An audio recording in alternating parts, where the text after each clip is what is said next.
నమస్తే. ఇన్నాళ్ళు నన్ను సపోర్ట్ చేస్తూ, ఎంకరేజ్ చేస్తూ మీ ప్రేమని నాకు అందిస్తున్న ప్రతి ఒక్కరికి కృతజ్ఞతలు. అలాగే ఈ వీడియో కూడా ఖచ్చితంగా మీకు ఉపయోగపడుతుంది. లైక్, షేర్ అండ్ సబ్స్క్రైబ్ చేసి మీ సపోర్ట్‌ని నాకు అందించండి. అలాగే ఈ వీడియో పట్ల మీకున్న అభిప్రాయాన్ని కామెంట్ సెక్షన్‌లో కామెంట్ చేసి తెలియజేయండి. ఇప్పుడు వీడియోని చూద్దాం. నమస్తే, వెల్కమ్ టు అవర్ ఛానల్. నేను పద్మిని. ప్రస్తుతంతో పాటు ప్రముఖ ఆధ్యాత్మికవేత్త, వాస్తు జ్యోతిష పండితులు, హస్త సాముద్రిక నిపుణులు వైవిఎస్ఎస్ గిరిరావు గారు మనతో పాటు ఉన్నారు. మాట్లాడదాం. సార్ నమస్కారం అండి. నమస్తే అమ్మా. ఏమంటే మీరు హస్త సాముద్రిక నిపుణులు.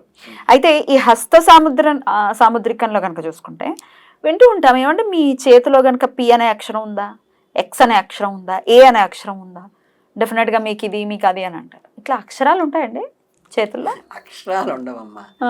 దాంట్లో గుర్తులు ఏంటంటే చెప్తారంటే మనకి ప్రధానంగా ఇప్పుడు ఎక్స్ అంటే వాళ్ళ దృష్టిలో ఏంటంటే క్రాస్ ఉంటుంది, ఇంటూ లాగా రావడం అనే గుర్తు ఉంటుంది. తర్వాత ఏంటంటే మనకి స్టార్ లాగా ఉంటుంది చూసారా, కంప్యూటర్లో కనుక చుక్క ఉండలా ఉంటుంది, అలా ఉంటుంది. లేదంటే యాష్ లాగా ఉంటుంది చూసారా, అలా ఉంటుంది. ఇవి గుర్తులు ఉంటాయి. యాష్ అంటే ఇప్పుడు రెండు మనకి యాష్ అనేది కంప్యూటర్ లో యాష్ అంటే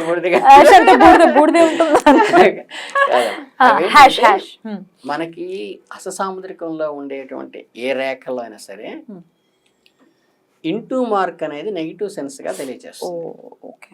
అంటే మనం కొట్టేసేటప్పుడు ఎలా అయితే చెప్తామో అలా ఏ రేఖ మీదైనా సరే ఇంటూ మార్క్ వస్తే అది ఆ భావానికి, లేకపోతే ఇప్పుడు మీకు హృదయ రేఖ ఉందనుకోండి, హృదయ రేఖ ఆవేదన కలిగిస్తుంది. మస్తిష్క రేఖ ఉందనుకోండి, మానసికానికి ఏంటంటే మనకి ఏదైనా మేధస్సుకు సంబంధించి ఇంటూ మార్క్ కలిగిస్తుంది. ధనరేఖలో ఉన్న ఏదైనా సరే ఆ ధనానికి నెగిటివ్ కలిగిస్తుంది. అలాగే జీవన రేఖలో ఉన్న ఆ ఇంటూ మార్క్ ఉన్నది అంటే నెగిటివ్ అవుతుంది. కాకపోతే ఇందులో జాగ్రత్తగా గమనించాల్సింది ఏంటంటే ఒక్క గురుస్థానం అంటే చూపుడు వేలు కింద ఉన్నదాన్ని గురుస్థానం అంటారు. ఇక్కడ కనుక ఈ రేఖ ఇటు పైకి వెళ్ళి ఇక్కడ నుంచి లెఫ్ట్ సైడ్ నుంచి కొంతమందికి వస్తుంది. ఇది చాలా మంది ఏంటంటే ఈ మీద 3 రేఖలు అని చెప్తారు, కానీ ఇక్కడ నుంచి గనక ఒక రేఖ ఇలా లైఫ్ ఆఫ్ సాల్మన్ అంటారు దాన్ని, అది గనక వస్తే ఏంటంటే వాళ్ళు ఆధ్యాత్మిక పరిపుష్టి కలిగి ఎక్కడికి వెళ్ళినా సరే 10 మంది చేత గౌరవ మర్యాదలు కలిగే వాళ్ళకి మాత్రమే లైఫ్ ఆఫ్ సాల్మన్ వస్తుంది. ఈ లైఫ్ ఆఫ్ సాల్మన్ వస్తే వాడికి విద్య ఉన్నా లేకపోయినా గౌరవింపబడతాడు. వాడు ఏ క్యాస్ట్ వాడైనా సరే, ఏం చదువుకున్నా సరే, ఆఖరికి మానసికంగా డల్గా ఉన్న క్యాండిడేట్ అయినా సరే లైఫ్ ఆఫ్ సాల్మన్ అనేది ఉంటే కనుక ఆయన 10 మంది చేత అన్ని రకాల సౌకర్యాలు చేయించుకోబడతాడు. అలా ఉంటుంది గురుస్థానం. అందుకని అలాగే ఈ క్రాస్ కూడా మిగతా ఏ స్థానంలో ఉన్నా ఆ స్థానానికి, ఆ భావానికి వ్యతిరేకం చేస్తుంది. మరి అప్పుడు దరిద్ర రేఖ అనేది కూడా ఉంటుంది కదా, ఉంటుందండి? దరిద్ర రేఖ ఉండమ్మా. ధనరేఖ కూడా కొంతమందికి ఉంటుంది, కొంతమందికి ఉండదు. దరిద్ర రేఖ అని కూడా వింటూ ఉంటాం. ధనరేఖ ఉంటుంది. ధనరేఖ లేకపోవడం అంటే ధనం లేకపోవడం అడక్వేట్ గా ఉంటుందని. అంటే ఇండికేటర్ కనిపిస్తే దాని ప్రకారం చెప్తాం, అంతే తప్పితే ఇది కాదు. కానీ ఈ క్రాస్ మార్క్ లో గొప్పతనం ఏంటంటే ఇది గురుస్థానంలో ఉంటే పాజిటివ్ అవుతుంది. మిగతా ఏ స్థానంలో కూడా ఈ కామన్ గా చెప్పేసి గురుస్థానంలో కూడా ఇంటూ ఉంది కాబట్టి నెగిటివ్ అని చెప్పేస్తే ఇబ్బంది వస్తుంది. గురుస్థానంలో ఉండొచ్చు. గురుస్థానంలో క్రాస్ ఉంటే మంచిది. గురువు అంటే మరి ఆబ్వియస్ గా బృహస్పతికి సంబంధించినటువంటి, మరి శుక్రగ్రహానికి సంబంధించినటువంటిది ఆ స్థానంలో అక్కడున్నా కానీ నెగిటివ్ ఏదన్నమా, ఇదేంటో క్రాస్ ఎక్కడున్నా ఒక్కసారి గురుస్థానానికి మాత్రమే. అంటే దైత్య గురువు కదా మరి శుక్రాచార్యులు వారు, అలా కన్సిడర్ చేయరా? అలా కాదు, ఓన్లీ బృహస్పతికి మాత్రమే. అంటే మేము జాతకంలో ఏంటంటే శుక్రుడికి ఏం కారకత చెప్తానంటే ఆడవాళ్ళకి, అందానికి, ఈ అలంకారాలకి, వాటికి చెప్తాం. అంతవరకే చెప్తాం. అలాగేంటంటే ఈ చుక్క అనేది ఎక్కడైనా ఉంటే ఏంటంటే అప్పుడు జీవన రేఖలో చుక్క వచ్చిందనుకోండి, అక్కడ వాడికి అనారోగ్యమే బెడ్ రిటర్న్ అవుతాడు. పుట్టుమచ్చ లాంటిది, అబ్స్టికల్ అనమాట. అలాగే మీకు మేధస్సుకు సంబంధించి అనుకోండి, మేధస్సు అక్కడ కొంచెం దెబ్బతినేటువంటి ఆ పీరియడ్ లో ఇబ్బంది కలిగేటువంటి అవకాశం ఉంటుంది. హృదయం ఉందనుకో, హృదయంలో ఆవేదనకు గురయ్యేటువంటి అవకాశం ఉంటుంది. సో పుట్టుమచ్చ ఉంది అరిచేతిలో అంటే అన్ని వేళలా అది మంచిది కాదు. మచ్చ అంటే హ్యాండ్ ప్లెయిన్ గా ఉండి దాని మీద మచ్చ ఉండటం వేరు, అక్కడ గుచ్చుకున్నట్టో లేదా ఏదో సువ గుచ్చుకున్నట్టో లేదా గుంటలాగా పడి ఉండే. నేను చెప్పేది ఏంటంటే పుట్టుమచ్చ అంటే మీరు మామూలుగా ఒంటి మీద ఉండే పుట్టుమచ్చలు లాంటి చెప్తున్నారు. అలా కొంతమందికి ఉంటాయి కదండి అరచేతుల్లో పుట్టుమచ్చలు. అలా కాదు, ఆ పుట్టుమచ్చ కాదు. మీకేంటంటే అక్కడ చిన్న గుంటలాగా గాయంలాగా పడుతుంది చూసారా, అలా ఉంటాం అనమాట. పుట్టుమచ్చలు ఉంటాయి. పుట్టుమచ్చలు ఉంటే ఆ స్థానాన్ని బట్టి అది చెప్తాను తప్పితే దానికి కానీ పుట్టుమచ్చలు ఉంటే నెగిటివ్గా చెప్పను దాన్ని. అర్థమైందా? అంటే వింటూ ఉంటాం కదా, ఏమండి మీ అరచేతిలో పుట్టుమచ్చ ఉంది, ఎవరికి అరచేతి చూపించకండి అని అంటూ ఉంటారు. అట్లాంటిది ఏమడదా? ఇవి అరచేయి చూపించడానికి కారణం ఏంటంటే కొన్ని ఏంటంటే అధార్మికమైనటువంటి లక్షణాలు ఏదన్నా ఉన్నప్పుడు ఏంటంటే బయట తెలిసిపోతాయి కదా, తెలిసిపోతాయి. దాన్ని ఎన్కాష్ చేసుకునే అవకాశం ఉంటుంది కాబట్టి వదిలేమ్మా నీ చెయ్యి ఎవరికి చూపించొద్దు అంటారు ధార్మికమైన వాళ్ళు. అద్భుతం.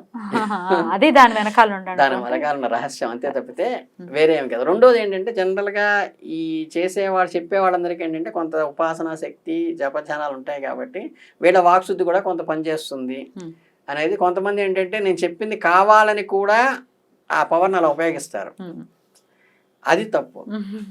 దానివల్ల కర్మ నీకు అంటుతుంది. అందుకనే నేను జనరల్గా ఏంటంటే మీకు ఎప్పుడు నేను ఎన్ని ఛానల్స్లో చెప్పినా సరే ఈ రేఖ ఇలా ఉంటే ఇలా వస్తుందని చెప్తాను తప్పితే నీకు ఇలా జరుగుతుంది ఎవరికి చెప్పను.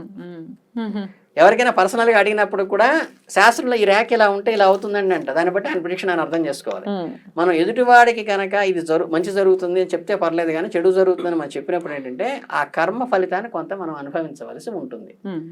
అందుకని ఎప్పుడు శాస్త్రాన్నే చెప్పాలి తప్పితే దాన్ని అన్వయించి ఆ గీత ఎలా ఉంటుందో వాడికి చెప్పకుండా నీకు ఇలా జరుగుతుంది అని చెప్పినప్పుడు ఏంటంటే యు ఆర్ ది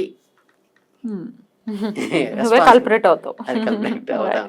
అయితే ఇక్కడ మౌంట్స్ విషయంలో మనం చూసుకుంటే ఇక్కడ గురు మౌంట్ పెరిగింది, లేకపోతే చూపుడు వేల కింద దాన్ని గురు మౌంట్ అంటారు, చూపుడు వేల కింద ఉన్నదాన్ని గురు మౌంట్, మధ్య వేల కింద దాన్ని శని మౌంట్ అంటారు. అవును, ఇట్లా లేకపోతే ఇది శుక్ర మౌంట్ అంటారు, ఉంగరం వేల కింద రవి మౌంట్ అంటారు, చిటికిన వెళ్ళండి అది బుద్ధుడికి సంబంధించిన మౌంట్ అంటారు. ఓకే, మరి ఇదేమో శుక్ర మౌంట్ అంటారు కదా. శుక్ర మౌంట్. సో ఇవి పెరిగాయి బాగుంటుంది మీకు, ఇలా ఇలా రకరకాలు చెప్తారు కదా. ఈ మౌంట్స్ పెరగడం ఏంటి అంటే దానికి ఏదైతే కారకత్వం ఉందో, ఇప్పుడు గురువు ఉన్నాడు అనుకోండి ధార్మికంగా గౌరవ మర్యాదలకి వాటికి సంబంధించాను. అలాగే రవి ఉన్నాడు అనుకోండి, రవి అధికారానికి లీడర్షిప్ క్వాలిటీస్కి దానికి సంబంధించింది. బుధుడు ఉన్నాడు అనుకోండి, లెక్కలు చార్టెడ్ అకౌంటెంట్ దానికి సంబంధించినవి ఇవన్నీ ఉంటాయి. కుజుడు నాడు మారణాయుధాలకి శస్త్రాలకి అస్త్రాలకి వాడుతూ ఉంటాడు. పూర్వం ఏంటంటే అసలు ఏ మౌంట్ బాగుందో చెప్పేసి శుక్రుడు ఉన్నాడు అందానికి అలంకారాలకి వాడుకుంటా, ఏ మౌంట్ బాగుందో చెప్పేసి ఆ రకమైన ప్రొఫెషన్ అంటే 64 కళ్ళు అందరూ నేర్చుకునేవాళ్ళు కాబట్టి ఆ ప్రొఫెషన్లో షైన్ అవుతారని చెప్పేవాళ్ళు. ఇప్పుడు ఆయుధాలతో ఉన్నవాడు యాక్చువల్గా ఏం కావాలి, అయితే ఫ్యాక్షనిస్ట్ కావాలి, లేదా పోలీస్ ఆఫీసర్ కావాలి, లేదా మిలిటరీ ఆఫీసర్ కావాలి. ఆయన బలవంతాన్ని ఎంబీబీఎస్ డాక్టర్ చదివించాం అనుకోండి ఇప్పుడున్న కాలంలో, ఆ ఆయుధాలతో అనవసరంగా ఇబ్బంది అవుతుంది. ఆయన ఏం చేస్తాడంటే ఏమీ ఓపీ చూడ్డు, ఎండీగా ఉండడు, కేవలం సర్జన్గా ఉండి వచ్చి మళ్ళీ ఆయుధాలతోనే పనిచేసి ఆయుధాలతోనే వెళ్తాడు. అంటే ఏంటంటే ఆయన వర్క్ ఆయుధాలతో ఉంది కాబట్టి, కానీ ఆయన ఎంబీబీఎస్ డాక్టర్ కాబట్టి డాక్టర్గా ఆయన ఆయుధాలతో సర్జన్ అవుతాడు. అలా అన్వయించుకోవాలండి ఇప్పుడు ఉన్నటువంటి కాలానికి అనుగుణంగా. రేఖలతో సంబంధం లేకుండా జీవితం సాఫీగా వెళ్ళడానికి ఏదైనా మార్గం ఉంటుందా ఈ రేఖలకు సంబంధించి? రేఖలతో సంబంధం లేకుండా రిపోర్ట్ అమ్మా, రిపోర్ట్ అది. అవును, ఇప్పుడు మీకు మెడికల్ రిపోర్ట్ వచ్చింది, షుగర్ ఉంది, ఇది బీపీ ఉందని చెప్పారు. రిపోర్ట్ చించేయటం వల్ల, రిపోర్ట్ని దాచిపెట్టడం వల్ల, రిపోర్ట్ని దిద్దడం వల్ల మీ షుగర్ బీపీ మారదు. కాబట్టి ఏంటంటే ఆ రిపోర్ట్ చూసి మీకు ఎంత బీపీ ఉంది షుగర్ ఉందని చెప్పొచ్చు. చాలా మంది అడిగేటండి అంటే పిచ్చి ప్రశ్న అన్నగానే చెయ్యి ఇరిగిపోతుంది వాడికి జాతకం ఉండదా అంటే, ఈ రేఖలు ఇలా ఉండటం వల్ల వాడికి జరగట్లా, వాడికి అలా ఉండేది ఇక్కడ తెలిసింది. అంటే ఏంటంటే వాడికి బీపీ ఎక్కువ ఉండటం వల్ల, లేకపోతే షుగర్ ఎక్కువ ఉండటం వల్ల, లేకపోతే క్రియాటిన్ ఎక్కువ ఉండటం వల్ల రిపోర్ట్లో క్రియాటిన్ వచ్చింది. అంతేగాని రిపోర్ట్లో క్రియాటిన్ రాయటం వల్ల వాడి క్రియాటిన్ రాలా. అంతే. ఈ చిన్న క్లారిఫికేషన్ తెలియక ఏంటంటే రేఖల వల్ల మనిషికి కలగట్లా, మనిషికి ఎలా జరుగుతుందో రేఖలు ఇండికేట్ చేస్తాయి అంతే. ఇది ఇట్ ఈస్ రిపోర్ట్ అంతే. రిపోర్ట్ ఉంది, రిపోర్ట్ నుంచి కూడా బయటపడాలి అంటే దైవారాధన ఖచ్చితంగా అనివార్యంగా చేస్తారు. అనివార్యంగా చేస్తారు. చాలా బ్యూటిఫుల్ గా ఎక్స్ప్లెయిన్ చేశారు, కృతజ్ఞతలు, నమస్కారం.